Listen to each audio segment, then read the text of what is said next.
अस्सलाम वालेकुम वरहमतुल्लाह। आज की हमारी वीडियो है, इस पे हम एक माशरती मसले को डिस्कस करेंगे जो स्कॉर्पियन बाइट है या बिच्छू का डसना जो है। और इसके अलावा एक हमारे इलाके में एक होता है जरासीम या आप कीड़ा कह लें या आर्थ्रोपोड कह लें, जिसको हम जरम्ब के नाम से कहते हैं। ये दोनों कितने जहरीले हैं, इनका इलाज कैसे करना है और हमारे अंदर क्या क्या गलतियां हैं और कौन सी चीज में गया हैं, क्या ये जहरीले हैं भी या नहीं, इस पर इंशाल्लाह बात करते हैं। तो मेरे ख्याल में जो स्कॉर्पियन है या बिच्छू का डसना जो है ये ज़्यादा जहरीला और ज़्यादा खतरनाक समझा जाता है। ये हम मेरी आंखों का वाकया है, यानी मेरी ज़िंदगी में मैंने 2 बच्चे स्कॉर्पियन या बिच्छू के डसने से मरते हुए देखे हैं।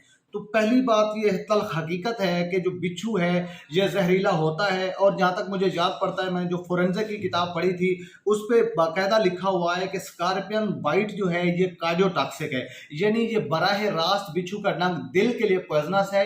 और ये मारता भी इसलिए है क्योंकि दिल के रिदम को खराब कर देता है। जैसे करंट का झटका लगता है तो दिल की धड़कन या उसका रिदम जो 72 मिनट पर मिनट है, वो इसमें भी बिल्कुल वैसे ज़्यादातर खराब होता है। तो बिच्छू तो डसते रहते हैं और ज़्यादातर जो इसकी जगह है डसने वाली वो हाथ और पाँव पे ही, क्योंकि हम हाथ टटोल रहे होते हैं अंधेरे में, तो ज़्यादातर डसता है। हमारे कोसुलमान में इसको जीन के नाम से जाना जाता है। तो आज हम बात करेंगे इसकी जो पीछे वाली टेल होती है उसमें एक ग्लैंड होता है पॉइजनस, उसमें एक बहुत बड़ी जहर होती है और आपको मैंने बता दिया कि ये एरिथमिया करता है। तो जब भी बिच्छू काट जाए तो हमें क्या करना चाहिए? अगर तो बड़ी उम्र का बंदा है कोई, तो उसमें जिंदगी के हारने के चांसेस बहुत कम है, इल्ला सिवाय जब किसी काले बिच्छू ने काटा हो, जिसको हम ब्लैक स्कॉर्पियन कहते हैं, वो बहुत ज़्यादा डेंजरस है।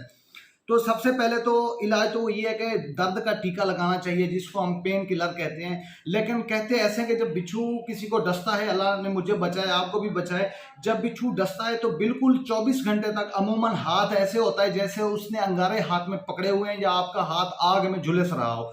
तो इसलिए इसमें पेन किलर अच्छे अच्छे डेक्लोरन या दूसरे काम नहीं करते, तो हमें आम तौर पर जाना पड़ता है जिसको हम कहते हैं लोकल एनेस्थेटिक या नशे का टीका।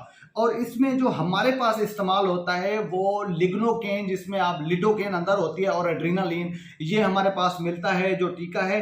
तो इसमें हमारे पास जो गलती होती है वो ये है कि ये हमें पता होना चाहिए जो लिडोकेन है ये खुद हार्ट के रिदम को ठीक करने वाली दवाई है। यानी हम अगर मेडिकल में कहें तो class 2B anti arrhythmic drug है, जिसमें मिक्सिलिटीन और लिडोकेन दोनों आ जाते हैं। तो खुदा ना खास्ता अगर याद रखना ये किसी खून की शरियान में आपसे लग गया, जैसे हमारे देहाती भाई लगा रहे होते हैं, तो ये उसी वक्त हार्ट ब्लॉक कर सकता है, दिल की धड़कन बिल्कुल जाम कर सकता है और मौत वाकई हो सकती है। मेरा दोस्त अहमद मुस्तफ़ा टिब्बी के सरानी में उसने एक पठान को टांका लगा रहा था, तो उससे ये थोड़ा सा वेन में लगा तो पठान उसी वक्त गिर गया था, उसकी दिल की धड़कन फिर अल्हम्दुलिल्लाह एड्रीनालीन पे चलना शुरू हो गई थी, पेशेंट बच गया था। कहने का मकसद ये है कि ये बहुत ही खतरनाक दवाई है। दूसरा, मुझे एक पेशेंट के पास ले गए, उसको यहाँ पे बिच्छू ने काटा था, तो उसको एक डिस्पेंसर में यहाँ पे टीका लगाया, फिर यहाँ पे, फिर यहाँ पे, उसको इधर 6 सुइयों के निशान थे। और आपको मैं आज बताता चलूं कि अगर बिच्छू यहाँ काटे तो टीके यहाँ पे नहीं लगाने। जैसे कहते हैं ना, मारूं घुटना फूटे आंख, इधर भी अगर आपको यहाँ पे काट रहा है तो किधर किधर बुला करने चाहिए ये मैं आपको बताता हूँ। या तो आप उंगली के जो शुरू वाली जगह है, जैसे मैं आपको शो कर रहा हूँ, यहाँ पे आप बुला कर सकते हैं, आगे से भी और पीछे से भी। आपने यहाँ पे जो है ना वो सिरिंज को मोड़ के बेशक आप 10 सीसी लिग्नोकेन भर के, लेकिन जब भी आपने टीका लगाना है तो एक दफा पीछे लाजमी पुश करना है कि क्या उसमें ब्लड तो नहीं आ रहा। तो ये एक बुलाक जो है हमारा होता है फिंगर का बुलाक, और इससे अगर हमारे इलाके में जिसको बोटी वाला मल्ला कहते हैं वो भी बहुत पेनफुल होता है, टेंडन के ऊपर जो अब्सेस बनता है, उसके लिए भी बोटी वाले मल्ले को काटना हो तो भी जो है ना यहाँ पे इंजेक्शन लगाना होता है। दूसरा, हमारे पास इधर 3 नर्वें होती हैं मोटी मोटी, मीडियन नर्व होती है, अल्नर नर्व, रेडियल नर्व। ये आपकी काम की चीज नहीं है, लेकिन बिच्छू के हिसाब से आपके लिए काम की चीज ऐसी है कि मैं वीडियो में दिखा रहा हूँ कि मीडियन नर्व को कैसे बुला करना है। ये हाथ के अंदर जो मतलब जो हथेली वाली साइड है, इस पे जो है ना हमारी जो रिस्ट है, ये जो कलाई है, इसके ऊपर कैसे हमने टीका लगाना है ये जरा आप देख लें। लेकिन अगेन जब भी आपने लगाना है थोड़ा सा डीप करके, पीछे तक नहीं देखना है, क्योंकि खून की बहुत बड़ी आर्टरी, रेडियल आर्टरी भी इधर से गुजर रही होती है। ये एक बिल्कुल कड़ा बनाना है आपने, आगे से भी इसको कर देना है और पीछे से भी। आपके पास अगर 10 से 15 सीसी तक है लिग्नोकेन तो इंशाल्लाह ताला ये 8 से 10 मिनट बाद इसका इफेक्ट आएगा, और इंशाल्लाह ताला ये 18 से 24 घंटे उम्मीद है आपको दोबारा नहीं लगाना पड़ेगा। अगर ये आप उंगली की टिप पे लगाएंगे तो फिर आपको जो है वो हर 10 10-15 मिनट के बाद लगाना पड़ेगा और ये वॉश आउट हो जाएगा, क्योंकि नर्व ब्लॉक नहीं हुई, आपने लोकल पेन के फाइबर्स को ब्लॉक किया है। तो ये मैंने आपको मीडियम नर्व का बता दिया। इसी तरह अगर पीछे से काट रहा हो तो आप पीछे से भी लगा सकते हैं, जो है ना हथेली के पीछे से इसको रेडियल नर्व को ब्लॉक कर सकते हैं। और अगर ये इन 3 उंगलियों को ब्लॉक करो, ये ज्यादातर जो है ना अल्नर नर्व की होती हैं, तो ये अंदर वाली साइड में आपको दिखा रहा हूं, यानी ये जो छोटी उंगली है ये वाली साइड पे कलाई के ऊपर, इसको आगे से भी बुला कर देना है और इसको जो है ना वो पीछे से भी बुला कर देना है। तो इससे इंशाल्लाह ताला आपका जो पेन का इफेक्ट है वो बहुत आगे जाएगा। लेकिन अगेन एहतियात वही करनी है जो मैंने आपको बताई है, यानी कि लिग्नोकेन लगाते हुए उसको पीछे लाजमी खींचना है। और इसके अलावा एक ड्रग होती है बुपीवाकेन के नाम से आता है, लोकल एनेस्थेटिक। अगर किसी को बहुत ज्यादा दर्द हो तो मैं रिकमेंड करूंगा कि वो किसी डॉक्टर के पास जाके लिग्नोकेन में बुपीवाकेन को मिक्स करवा के लगा ले, तो इंशाल्लाह ताला उसका जो एक्शन होता है टाइम का वो ज्यादा होता है और उसका जो पेन है वो बहुत इफेक्टिवली रिलीफ होगा। लेकिन आपको आज एक मजे की बात बताता हूँ, वो इन सबसे अच्छा है।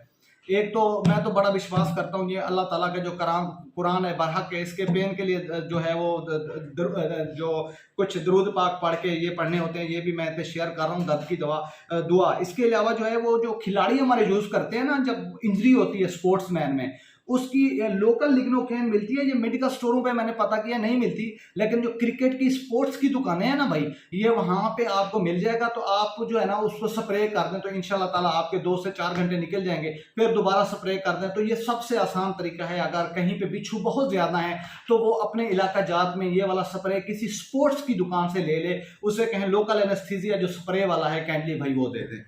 तो इसके बाद अगली बात करते हैं इंशाल्लाह ताला। पेन को भी आपने कंट्रोल कर लिया, एक एलर्जी का भी टीका आपको लगवा लेना चाहिए। और जब भी कोई जानवर या कोई भी एनिमल कोई कीड़ा काट जाए या रोड पे गिरे तो टेटनस का टीका एक जरूर लगवा लें आप, ठीक है। और अगर आपका कोई बच्चा है तो उसको अस्पताल ले जाएं और ईसीजी करवाना बिल्कुल भी ना भूलें, ठीक है। तो ये चीजें हैं जो आप लाजमी करें। और बच्चे का है या बड़े का ब्लड प्रेशर भी देखते रहें, तो पेन को कंट्रोल करें। और दूसरा जो हम बात करेंगे वो है झरम्भ, जिसको कहते हैं झरम्भ। मेरे भाई ये हमारे को सुलेमान के इलाकों में बहुत ज्यादा होता है। मैं फाजला अस्पताल में एक दिन नमाज पढ़ रहा था, तो ये मेरी रकात बांधे हुए आ गया, तो बहुत बड़ा था, करीबन 3 से 4 इंच का। तो यूजुअली इसका 5 से 6 इंच तक भी साइज होता है और इसकी बहुत ज्यादा टांगे होती है और इसकी बहुत ज्यादा स्पीड होती है, तो बड़ा खतरनाक नजर आता है। और हमारे बलोच और दूसरे बंदे कहते हैं कि ये जहरीला है, फिलानी बकरी मरी थी। और ये मैंने इसको भाई बड़ा स्टडी किया है, इसकी 1000 स्पीशीज हैं और इसका अंग्रेजी में नाम विंड स्कॉर्पियन भी है और ज्यादा जो मशहूर नाम है वो कैमल स्पाइडर है।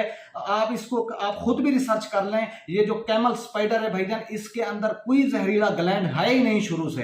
अल्लाह पाक ने इसको बेजरर बनाया है। आप यूं कहो कि ये इंसानों को नुकसान नहीं पहुंचा सकता। इसकी जो टांगे हैं इसको भगाने में मदद देती हैं और इसके अंदर जहर का सरे से वजूद ही नहीं है और इसमें ग्लैंड ही नहीं है। हाँ, वैसे जैसे कोई कीड़ा काट जाता है, खारिश हो जाए, एलर्जी हो जाए, ये मैं नहीं कह सकता आप एलर्जी का टीका लगवा लें। दर्द थोड़ा सा बहुत चक मारने से जो छोटा सा दर्द हो सकता है, जिसको हम जहर कहते हैं ना, जहर नहीं है। शहद मक्खी में जहर वाला अपरेटस है, डंग मारने वाला। इसी तरह जिसको हम डिभू या खक्खर कहते हैं, जो वेस्प है, इसमें भी एक अपरेटस, बिच्छू में अपरेटस है, स्नेक में अपरेटस है। लेकिन याद करें ये झरम्भ बिल्कुल ही जहरीला नहीं है। इसकी आज तक इंसान की एक डेथ भी कहीं पे जिक्र नहीं है। एक कुत्ता मरा था, एक पालतू कुत्ता, उसके घर में ये बहुत ज्यादा जो है वो झरम्भ होते थे, तो लोग वो मकान छोड़ गए थे हिस्ट्री में। लेकिन जब उन्होंने डॉग की जो है ना वो फोरेंसिक एक्सपर्ट किया तो उसमें कोई पॉइजन नहीं मिली, वो वैसे किसी चीज से मरा है। तो याद रखें ये सारी जो है ना चेमगोयां होती हैं कि झरम्भ काटने से फ्लूए हो जाते हैं, ऐसे ऐसे आबले पड़ जाते हैं, मतलब ये सारी बातें जो है वो अकल से मावरा हैं और ये किससे परीने हैं, किससे दरीने हैं। तो आज की वीडियो में आपको कंफर्म, आप बेशक झरम्भ को हाथ में पकड़ें तो मैं गारंटी देता हूं आपको कुछ भी नहीं होगा। हाँ, एलर्जी हो जाए या आपको वो एक अजीब बात है, लेकिन आपको इंशाल्लाह ताला इससे कुछ नहीं होगा। हाँ, डंग मार लेते हो, टेटनस का टीका लगवाएं, आप एलर्जी का टीका लगवाएं, आपको लोकल साइड पे दर्द है कोई क्रीम लगा लें कोई दर्द का, तो ये है ठीक है। कीड़ा काटने से कोई बाद में इंफेक्शन हो जाए, उसमें पीप हो जाए, ये मैं नहीं कह सकता, लेकिन जिसको जहर कहते हैं वो नहीं है। तो इंशाल्लाह ताला आज जो है ना आपको ब्लॉक्स का भी पता चला होगा, लिग्नोकेन कैसे लगानी है, इसके खतरात क्या हैं, अगर वो स्प्रे मिल जाए तो वो क्या है, और ये बिच्छू का और झरम्भ का जो है डंग कैसे कंट्रोल करना है। पहले सांप की वीडियो हम ला चुके हैं तफसील के साथ, वो भी देख लीजिएगा। अस्सलाम वालेकुम रहमतुल्लाह।